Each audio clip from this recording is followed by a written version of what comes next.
I have a major problem with the NBA draft lottery. Why do I have a problem with it? Because for the third time that I could think of in my brain, in my tiny brain, there has been a small market team that has traded a top player in the league or lost one to free agency to a major market team, and the NBA has then gifted that team with the number one pick against all percentages. So this year, the Dallas Mavericks traded Luka Doncic to the Los Angeles Lakers for Anthony Davis, who, everybody knows is street clothes. He's got nothing going on. He's always hurt. And everybody, just panned it as a horrible, horrible deal. So what happens? The Mavs had the ninth worst odds to get the number one pick. And they jumped all the way up.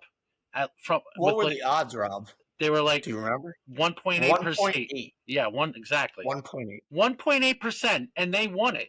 Okay? The New Orleans Pelicans, and as part of the deal, they had the seventh worst record. The NBA gifted them the number one pick overall, and they got Zion Williamson, who has turned out to be a bust because he never plays. But, whatever. Good when he's there. The Cavs, 13, I believe it was, when LeBron left for Miami.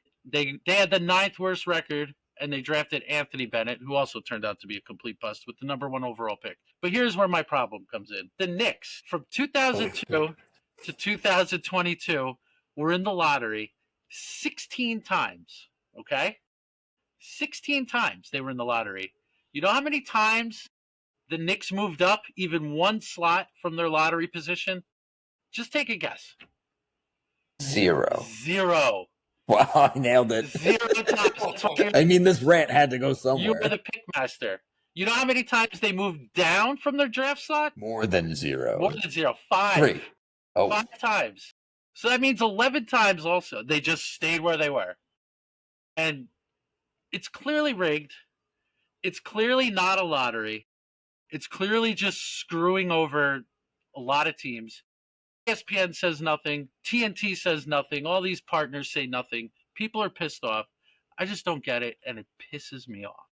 Wow, thank you. Wow, deep insight. You didn't hear that on Sports Talk Radio or Reddit. You put that all together yourself? This is impressive.